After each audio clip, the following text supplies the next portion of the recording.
Vous vous souvenez peut-être de cette affiche choc que vous voyez derrière moi et qui a fait polémique en novembre dernier. Une campagne de la Fondation Brigitte Bardot contre le commerce de la fourrure. Il faut savoir qu'après des années de vaches maigres, la fourrure a repris du poil de la bête, si j'ose dire. Un temps ringardisé, diabolisé même, elle a fait un retour spectaculaire sur les podiums, mais aussi et surtout dans la rue, sur les capuches des manteaux, en gilet, sans manches, sur les chapkas. Alors, comment la fourrure est-elle redevenue tendance et comment réagissent les défenseurs des animaux? Enquête d'Emmanuel Cohen.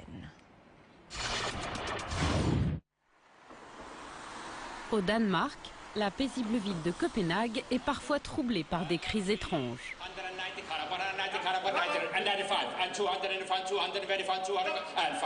Dans cette salle de vente aux enchères, on ne connaît pas la crise financière. Plus de 400 acheteurs venus du monde entier s'arrachent les lots à coups de milliers d'euros. Dans le hangar juste à côté, voici la marchandise qu'ils se disputent. De la fourrure, près de 2,5 millions de peaux réparties en lots. Des petits rongeurs comme le chinchilla ou le vison, ou encore de l'astrakan, autrement dit de la peau d'agneau.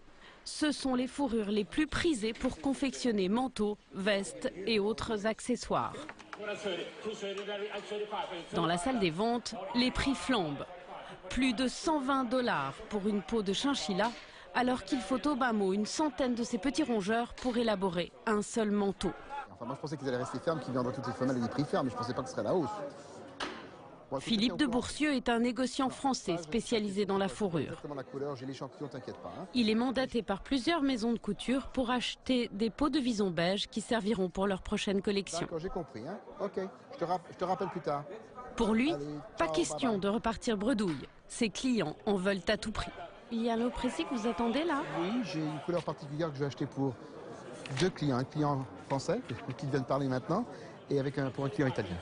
Et c'est quoi comme fourrure? Des visons perles, des femelles perles. C'est-à-dire? Couleur un peu huître, beige. Très jolie, naturelle ou lustrée. En moins d'une heure, Philippe de Bourcieux achète plus de 3000 peaux de vison beige. De quoi confectionner 300 manteaux. En tout, vous avez dépensé quoi? 3000 pots, disons, plus de 3000 pots, enfin, 135 000 $. En une heure de temps. Oui.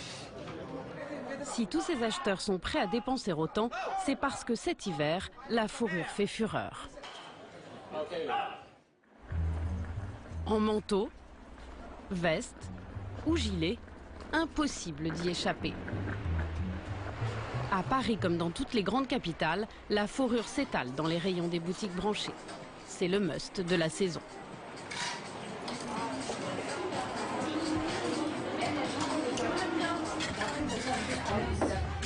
Alors, qu'en pensez-vous? J'aime bien.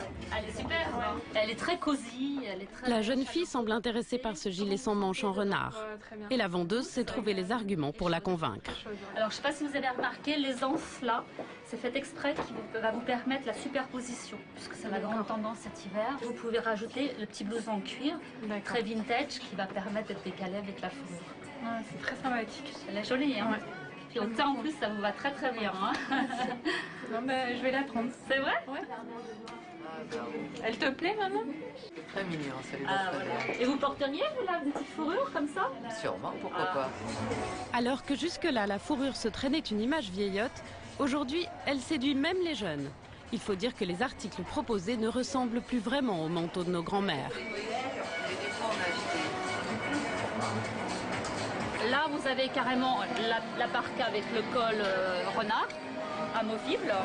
Celle-ci, c'est un mélange lapin et renard. Alors, elle sera effectivement plus glamour. C'est un produit très tendance, un produit très mode. Celle en lapin particulièrement, celle-ci, qui justement permettent d'être mise un petit peu en style plus, comment va-t-on dire, hippie bobo, avec un jean large sur une blouse un peu ample. Donc ça, énormément, oui, c'est la grosse tendance. Même les clientes qui étaient jusque-là plutôt réservées sont convaincues. Ça vous plaît? Oui, ça me plaît. Vous portez de la fourrure? Vous avez Non, pas trop.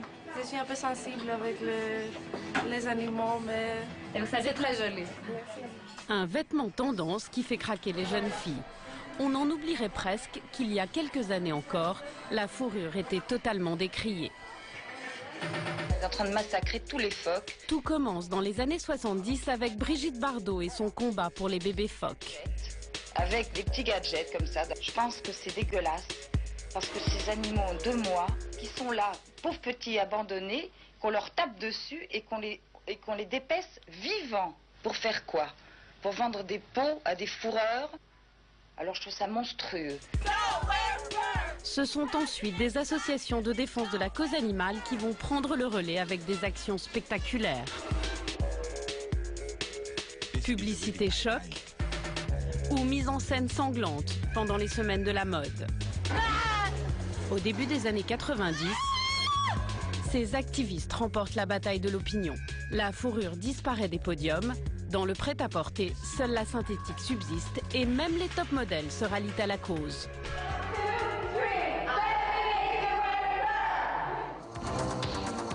Pourtant, aujourd'hui, c'est comme s'il ne s'était rien passé. Depuis 3 ans, la vraie fourrure est à nouveau de tous les défilés. Mieux encore, pour les grandes marques, le sujet du traitement des animaux devient presque un argument de vente. Officiellement, certaines griffes refusent de s'exprimer sur la question. Mais en magasin, les vendeurs sont beaucoup plus diserts avec les clients. À Paris, nous nous invitons en caméra cachée dans la boutique d'une de ces grandes maisons. Nous repérons une jupe en bright, l'une des fourrures du moment.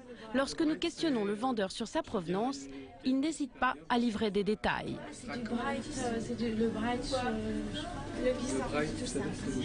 Ça ne respire pas. Agneau, qui est encore dans le ventre de sa mère. C'est-à-dire ? Le vendeur chuchote, mais dès qu'on le met à l'aise, il ne prend plus aucun gant. C'est en fait le bébé agneau qui est dans le ventre de sa maman avant qu'il naisse.